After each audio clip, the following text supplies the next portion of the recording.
Well, welcome back, everybody. This is Pucks from the Pine Tree Pod. I'm your host, Benjamin Kennedy. Thank you so much for joining me here again this evening. I do hope everybody here in the Northeast has successfully dug out of this latest winter storm that we just had. For me, it was 2 rounds of snow blowing this time, so, definitely had a lot of time out there, in the driveway, so that wasn't, you know, really not a bad thing, right, for some of us that, do enjoy those outside activities, being on the ice, just snow.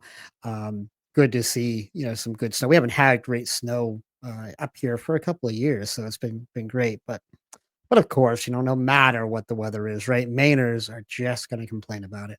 They're just gonna complain about it. If you're listening to this and you're not from Maine, just trust me. Go find somebody from Maine and ask them how the weather is. They're going to complain about it, right? It's just something that Maine natives have to do. It's just one of those unwritten rules. Complain when it's too hot or when it's too cold or when it's too rainy or too foggy or too icy. Um, just the nature of the beast up here. So I'm not going to complain about it. Going to do my best to enjoy it. I've actually got a little small snowmobiling trip coming up later this week, so looking forward to that. Looking forward to that. Of course, we are still in the Four Nations face-off break here for the NHL. Canada earlier today beating Finland 5-3, and that locks them up to match up with the U.S.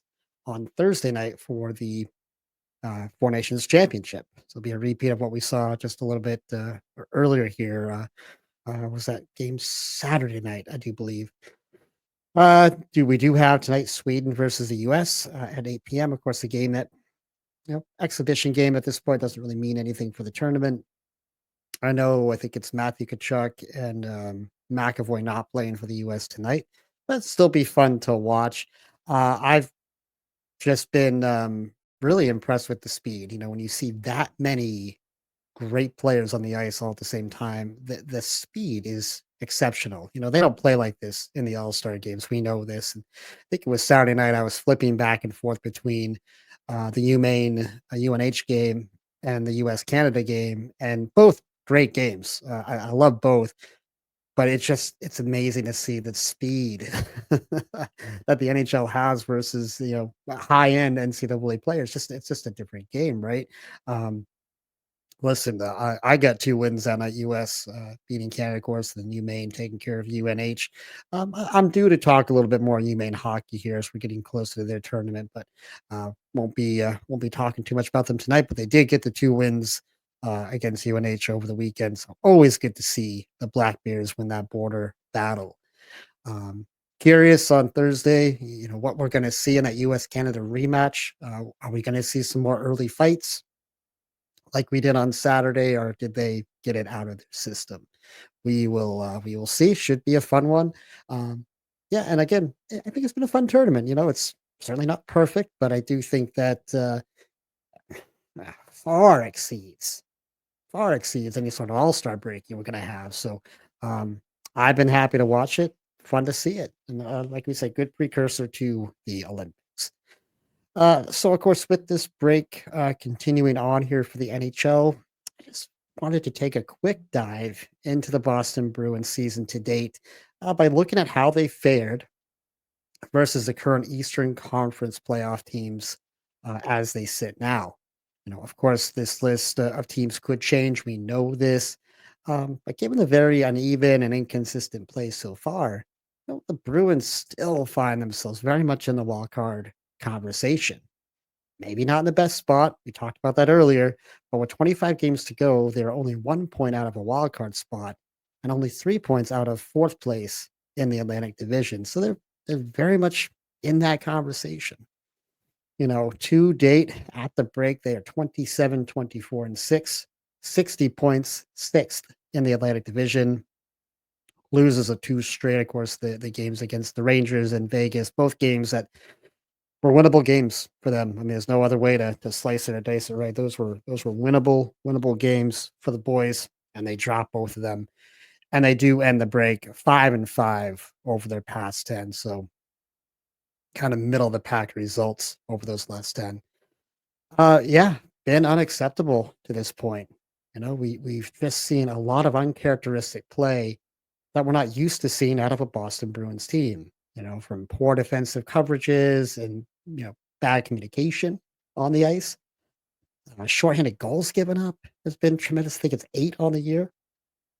Not being able to hold a third period lead. I mean, that used to be a signature in Boston. You go into the Garden and you're down a goal in the third, you might as well just pack your bags up and get back on the plane, right? Not this year. That's not how it's been, and I could go on in terms of uncharacteristic things that we're seeing this year. Clearly, this is not a Zdeno Chara team. This is not a Bergeron team. And as I said in my previous video, I do believe the team is not one, but two or maybe even three pieces away from being a capable or a legitimate Stanley Cup contender.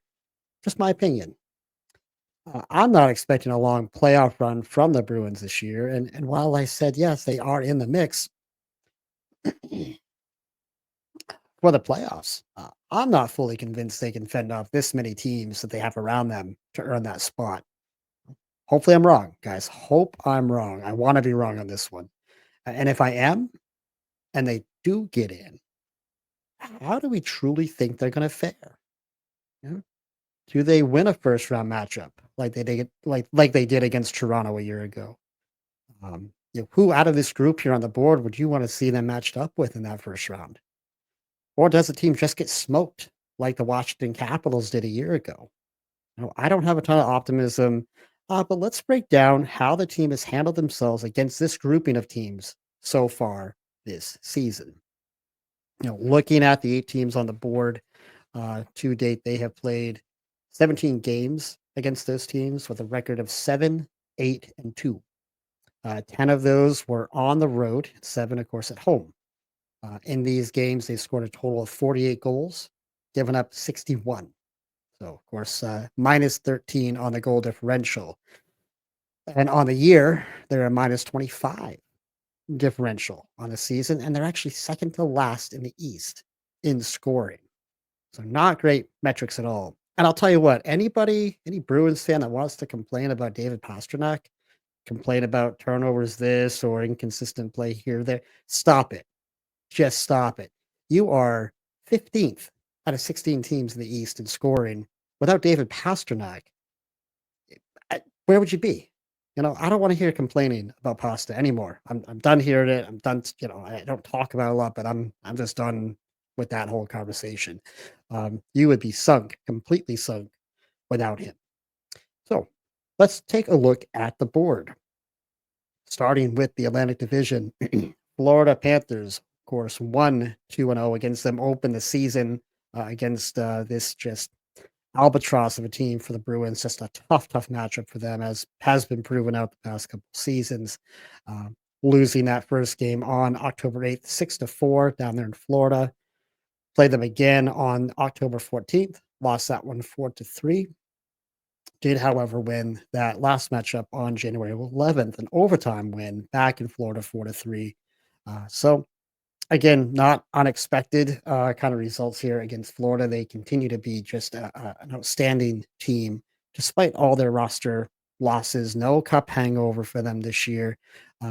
I don't think they're maybe going out and trying to win every single game they can. I don't think winning the division is super important to Florida. But yeah, they're right near the top, and one of those teams. I don't think anybody would be surprised if they get back to Stanley Cup this year. Hard to do it, right? Hard to do it 3 times in a row, but I think they're well positioned to do it this year. Yeah, Toronto Maple Leafs 1-2 as well. So Toronto has had some success here against the Bruins.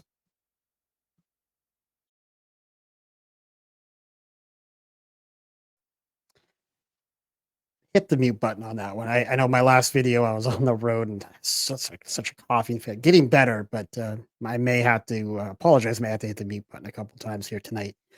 But yeah, 1-2 against Toronto, going back to October 26th. Bruins did win that game in overtime 4-3. But since then, Toronto taking the last two, 11-5, up there in Toronto 4-0. And then on January 4th, 6-4 loss for the Bees, again back in Toronto. So kind of, we tend to do well against Toronto. Hasn't been the case this season. Tampa Bay, 1-1, just the 2 games so far. Of course, January 9th, losing that one 4-1 in Tampa. Um, but winning the next one not long after that on the 14th of January, 6-2. One of the better solid wins that the team has had this year. Won that game in Boston. Ottawa, and this was a surprising one. I feel like we've struggled against Ottawa. Of course, we 2 of these are overtime losses, but 3 games we've gotten 4 points, so not awful here. Played them on November 9th, overtime loss at home, 3-2 game there. I do believe that was Olmark and Swayman in net for that one, if I'm not mistaken. Going to January 18th, overtime loss again, this one in Ottawa, 6-5, high scoring affair there. I think that one actually went to a shootout, if I'm not mistaken. And then the last matchup on the 23rd of January, a win in Boston, 2-0, much needed win right there. And of course, Ottawa is sitting in the wild card one position, and I think you have a lot of just kind of casual NHL fans really cheering for this team. They have been down for so long, have been out of the playoffs for so long, new ownership. And like I've said before, I think it's always good when you can have some of these Canadian markets, that have been down for a while, pick it back up and get back, into the playoff picture. It could cost Boston their playoff spot, if Ottawa happens to maintain this. But another interesting thing here, the goals for, goals against in these 3 games, 9-9. So been a fairly evenly played series so far between those 2 teams. Go over to Washington, only the 2 games against the Capitals. One of my darling teams this year. They've played had such a great season so far. Played them twice in December, right there on the 23rd, right before Christmas, a 4-1 win over the Caps. That was without Ovechkin in the lineup. And then on the 31st, a 3-1 loss back in Washington to end the season there. Carolina, a team that I don't want to see at all in the playoffs. I mean, if they happen to win their division, and if Boston happens to be a Walker team, there's a strong possibility we could end up match up with Carolina. And I, it's just, give them the 4 wins and go home. And I don't know if I'd want to play those games. Carolina has just always been, um, over the last few years anyway, tough matchup. We know early on Boston kind of owned them for years and years, and that team kind of had to figure out how to get through it and win a series. And they have in the last 2, 3 years. It's just been a horrible matchup for our Bruins. But Halloween night, they played them 8-2 loss, one of the worst losses of the season, just an abysmal game. Um, One of those games that started to ring the bell a little bit like, oh, we might have a problem here. Like, this ain't good. It's one thing to lose at Carolina. It's a hard place to win. A tough team, tough defensive team. We know how Rod Brindamore teams like to play, but to lose like that was eye opening. And I think it was one of those earlier indications of, oh boy, this may not be a great season. Going down to New Jersey, a New Jersey team that's again kind of been meddling lately, and struggling kind of to close out the break, but right there, comfortably in the playoffs. Again, my one of my favorite teams this year in terms of, I think I had them winning the Eastern Conference and going to the Cup this year, but only the one matchup, January 22nd, a 5-1 loss against the Devils. That was, of course, the game that Markstrom got taken out by Brazeau. Tough injury for the Devils there. But again, another one of those kind of key matchups where a good kind of barometer for the Bruins, and they did not stand up well at all in that one. The one team, and I think really the only team we have a better than 500 record against is Detroit, sitting in the wild card 2 position. Another Atlantic Division team, 2-0-0 against them this year.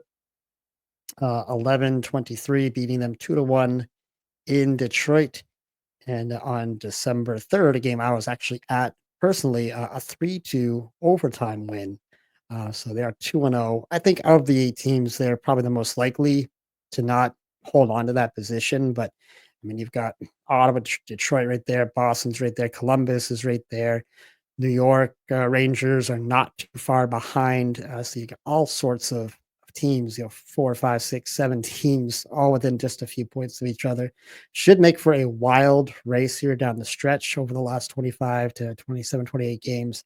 Going to be a lot of fun to watch. And, I'm just the kind of guy that I love the sport that, if Boston doesn't make the playoffs, I'm still going to really enjoy the playoffs. I might actually enjoy them more because I think the pressure and the anxiety will be kind of gone. I can just sit back and watch. But listen, I don't want to be a Debbie Downer here. I'm cheering for these guys. I'd love to see them make this, and we know that runs can happen. We don't know what's going to happen at the trade deadline yet.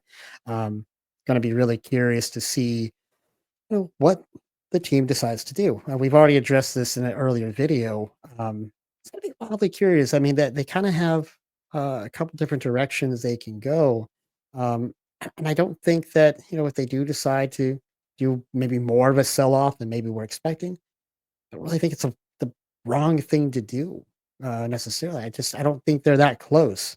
I don't think you're beating Florida in a 7 game series. You're not beating Washington in a 7 game series. You're not beating Carolina in a 7 game series. Toronto, maybe just because it's Boston, Toronto, and we just have a weird relationship with the Maple Leafs where we're just kind of their kryptonite. Tampa, I'd give Boston a little bit of a chance there, right? But I do think Tampa, obviously a more top-heavy team, more offensively gifted team, but they're not blowing anybody's doors out this year either. And I think once the Devils get healthy, not a team I want to face. Once Markstrom's back, once they get the rest of their skaters back, they're not a team I want to see at all. Um, and what kind of a nightmare would it be for Bruins fans if you end up somehow in a series against Ottawa and you have Allmark smoking you, shutting you out in a playoff series? What would the optics of that be like? So, um, yeah, I just don't have a lot of optimism looking at this group of 8 teams and how the Bees would stand up. Quite honestly, the record was better than I thought. 7, 8, and 2. I kind of thought it'd be, more like a maybe a 5, 10, and 2, something like that. Once I broke it down, I was like, all right, so they're kind of, right around that 500 mark against some really good quality opponents. But when you dig into some of those matchups, you've given up 13 goals to Toronto in 3 games. You've given up 13 goals to Florida in 3 games. 8-2 game there against Carolina, 5-1 against Detroit. Some of these losses have just been very lopsided and not just a one-off, right? I mean, you start adding these up, and we're not even talking about what happened out west. What Dallas has done to us, what Winnipeg has done to us. Like, there's been a lot of these lopsided losses this year. So anyway, getting back to what they do here at the deadline, a lot of rumors right now about Trent Frederick maybe being traded. You're hearing Brandon Carlo's name talked about. Of course, Brazeau has been talked about a little bit. There's still also all the chatter about Brad Marchand. I'm still going to be really surprised if they move him. I think they re-up him, re-sign him. I think he's a Bruin for life. We'll see. We'll see what kind of packages come down the line. That's what I'm really curious about. What would Brad bring um, in a trade?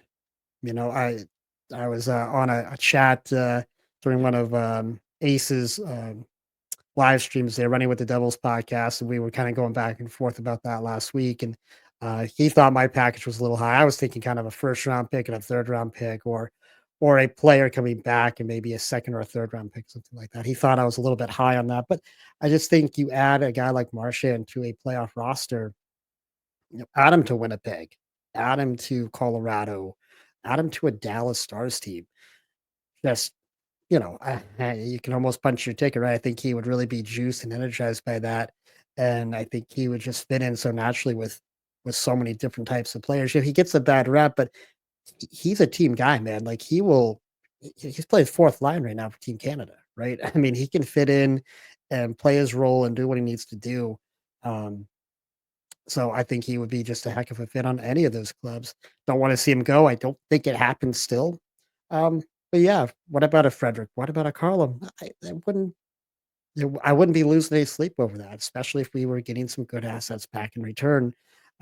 Again, I just don't think you're that close to the Stanley Cup right now, and you got to start retooling this thing. Got to start making that happen.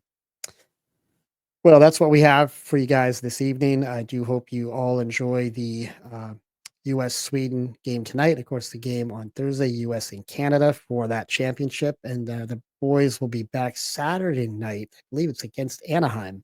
I believe that's a home game to get the season back off and running. So, should be a lot of fun. 25 games to go. So, we got a little bit of a push here. Let's hope they can start to put some wins together, and hopefully this reset is has been great for them. Of course, Pasta's been resting. Czechia not in this tournament, so hopefully they'll be good and rested and ready to fire. Right. So I will be back with you all tomorrow night, as I will be releasing my Q&A session with the ECHL Maine Mariners owner Dexter Payne and Maine Mariners media director Michael Keeley. We will be recording that tomorrow, um, and I'll be out tomorrow night. So be looking for that. And thank you for all those who chimed in with questions and comments. You guys did a great job filling up my inbox. Definitely appreciate that.